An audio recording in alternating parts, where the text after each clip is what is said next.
want to say, kind of starting off, I'm so proud to be part of the families work at Beacon. It means an awful lot to me, particularly. And actually this today and what we've heard so far is quite a defining moment because I think it shows where we were, what we've done and how far we've come, but where we can go next. And I think that's something that, as I say, for me. So looking forward, as I say, again, and this is kind of where the request is coming back to some of you today, is that we know there's still work to be done. We know we're kind of, while we've done a lot, some of our systems are very, very infant in this space, and particularly in the relation with our children's and families programmes.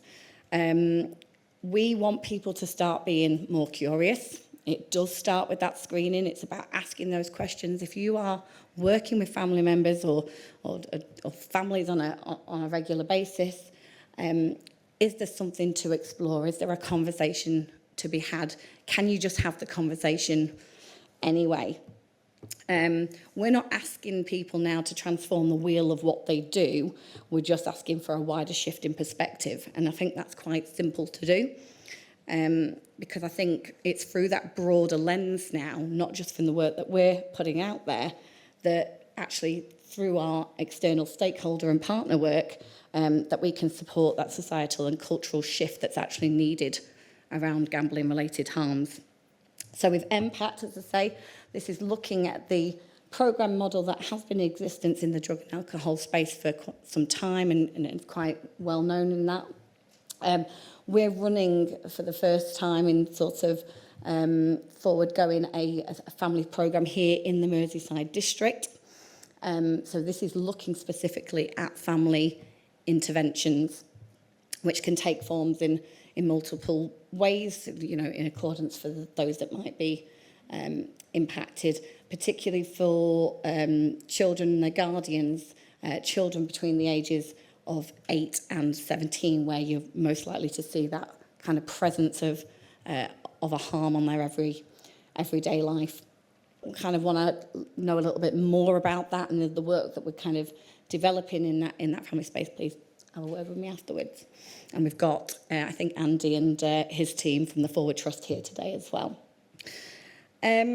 So really, just to conclude for me, really, it's kind of going back to the questions that Neil was sort of saying at the beginning. We've kind of been spending some time building a jigsaw for quite some time. So we started by the corners, we're working inwards, and now we've got some solid foundations, but we know this is the area that we need to have that societal shift. We need to look at people that can start helping us with that early intervention, with that education, with that awareness. We talked about the Bet You Can Help programme earlier today, that upskilling, and no, Ian will talk a little bit more about that, that, you know, it's time for people to step up. If we want something different in this space, we're all going to have to do something different. It can't come from one way all the time. And we can't operate in an echo chamber either. We know we have to work outside just our sector to build this interest. And I think it just to touch where Lauren finished before about the importance in and around lived experience, and where David was also talking about the giving back for those that have had some level of adversity when it comes to gambling-related harms. And there was a quote that sort of stood out to me, and I thought it was quite poignant. And it says, "Those brave enough to teach it heal their own heart." And I think that speaks a lot for those that come from a lived experience and are trying to put a little bit back in this sector. So